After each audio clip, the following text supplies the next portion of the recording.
की कोचिंग उड़ा देंगे 2 दिन के अंदर। पूछते हैं यहाँ गोली चल गया तो मजा आएगा किसी को?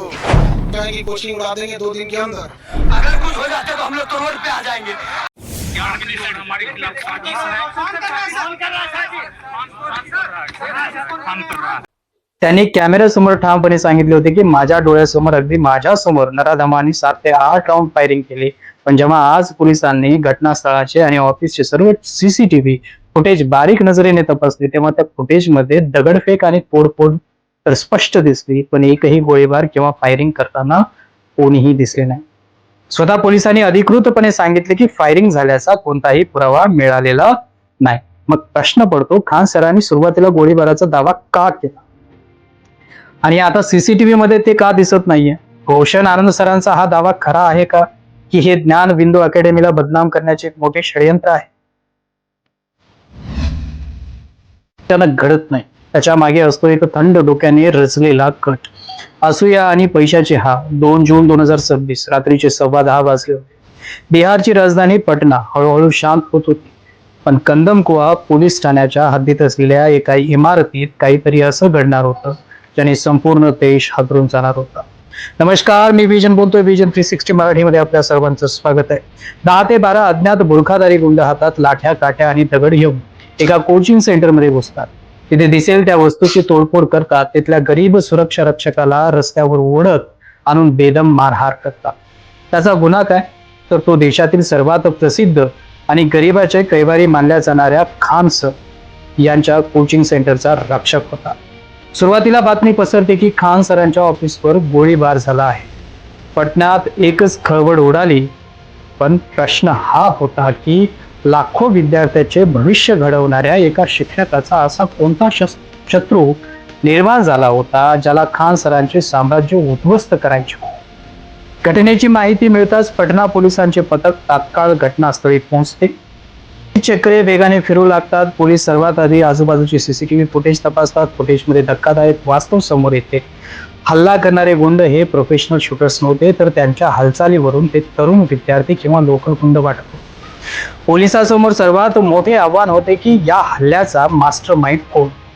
पोलीस खान सराकडे चौकशी करतात, तेव्हा खान सर पोलिसांना एक अशी माहिती देतात ज्यामुळे तपासाला एक पूर्णपणे नवीन वळण मिळते। खान सर सांगतात, हा हल्ला माझ्यावर वैयक्तिक रागातून झालेला, यामागे पटण्यातील अब्जावधी रुपयांची उलाढाल असणारा कोचिंग माफिया। पोलिसांच्या तपासात आता या गुन्ह्याचे मूळ सापडू लागले आहे। या घटनेची सुरुवात झाली होती हल्ल्याच्या अवघ्या काही दिवसात। बिहार पोलीस भरतीचा निकाल जाहीर झाला होता। या परीक्षेत खान सरांच्या खान ग्लोबल स्टडीज मधील हजारो विद्यार्थ्यांनी बाजी मारली होती। खान सरांनी त्या गरीब आणि यशस्वी विद्यार्थ्याचा एक प्रचंड मोठा सत्कार सोहळा आयोजित केला, पण संपूर्ण बिहारमध्ये खान सरांच्या नावाचा जय जयकार होत होता। पण हाच जय जयकार काही लोकांच्या डोळ्यात खुपत होता। खान सर अवघ्या काही रुपयात गरिबांच्या मुलांना असे शिक्षण देत होते जे इतर क्लासेस हजारो रुपये घेऊनही देत शकत नव्हते। खान सरांच्या या यशामुळे शेजारीच असलेला ज्ञानबिंदू GS अकॅडमीचे संचालक रोशन आनंद उर्फ रोशन सर यांच्या साम्राज्याला धक्का बसला होता। असा संशय निर्माण झाला, एकाच भागात 2 मोठे क्लासेस, एकीकडे खान सरांचे अभूतपूर्व यश आणि दुसरीकडे रोशन सरांच्या अकॅडमीत पसरलेली अस्वस्थता, व्यावसायिक स्पर्धा आणि वैयक्तिक वादात बदलली होती। खान सरांची धमकी मिळाली होती, कोचिंग सेंटर उडवून देऊ, आणि या धमकीच्या अवघ्या 2 दिवसातच हा हल्ला झाला। पोलिसांनी रोशन आनंद यांना ताब्यात घेतले, पण मित्रांनो, ही घटना जितकी सरळ दिसते ना तितकी सरळ नाही। पोलिसांच्या ताब्यात येताच ज्ञानबिंदू अकॅडमीचे संचालक रोशन आनंद सर यांनी एक असा दावा केला ज्याने संपूर्ण प्रकरणाला एक गूढ वळण दिले। पोलीस ठाण्यातून बाहेर पडताना रोशन सर संतापून म्हणाले, हा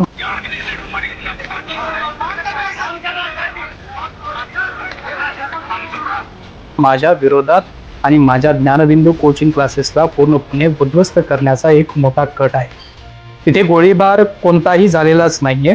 आता पोलिसांसमोर आणि मीडियासमोर एक न सुटणारे पुढे उभे राहिले होते, कारण काल रात्री जेव्हा ही घटना घडली तेव्हा स्वतः त्यांनी कॅमेऱ्यासमोर ठामपणे सांगितले होते की माझ्या डोळ्यासमोर अगदी माझ्यासमोर नराधमांनी 7 ते 8 राऊंड फायरिंग केली। पण जेव्हा आज पोलिसांनी घटनास्थळाचे आणि ऑफिसचे सर्व सीसीटीव्ही फुटेज बारीक नजरेने तपासले तेव्हा त्या फुटेजमध्ये दगडफेक आणि तोडफोड तर स्पष्ट दिसली, पण एकही गोळीबार किंवा फायरिंग करताना कोणीही दिसले नाही. स्वतः पोलिसांनी अधिकृतपणे सांगितले की फायरिंग झाल्याचा कोणताही पुरावा मिळालेला नाही. मग प्रश्न पडतो, खान सरांनी सुरुवातीला गोळीबाराचा दावा का केला आणि आता सीसीटीव्ही मध्ये ते का दिसत नाहीये? रोशन आनंद सरांचा हा दावा खरा आहे का, की हे ज्ञानबिंदू अकॅडमीला बदनाम करण्याचे एक मोठे षडयंत्र आहे?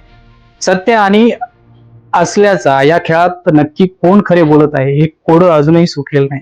मित्रांनो, पटण्यातील हे कोचिंग वार आता एका अत्यंत गुंतागुंतीच्या वळणावर येऊन ठेपला आहे. शिक्षण हे ज्ञान देण्याचे पवित्र साधन आहे, ही करोडोचा बिझनेस. एका शिक्षकाने दुसऱ्या शिक्षकाला संपवण्यासाठी कट रचला की बिझनेसच्या स्पर्धेतून एकमेकावर खोटे आरोप प्रत्यारोप व्हावेत. सुदैवाने पोलीस या प्रकरणाचा प्रत्येक कोणातून सखोल तपास करत आहेत. सीसीटीव्हीचे सत्य आणि दोन्ही बाजूचे दावे तपासून लवकरच या प्रकरणाचा खरा मास्टर माइंड जगासमोर येईल. तुम्हाला काय वाटतंय, खान सरांच्या गोळीबाराचा दावा खरा आहे का, की रोशन आनंद सरांचा ज्ञानबिंदूला संपवण्याचा कटाचा आरोप योग्य वाटतो? तुमचे मत आम्हाला कमेंट बॉक्समध्ये नक्की कळवा. अशाच खऱ्या सस्पेन्स स्टोरीसाठी आपल्या चॅनल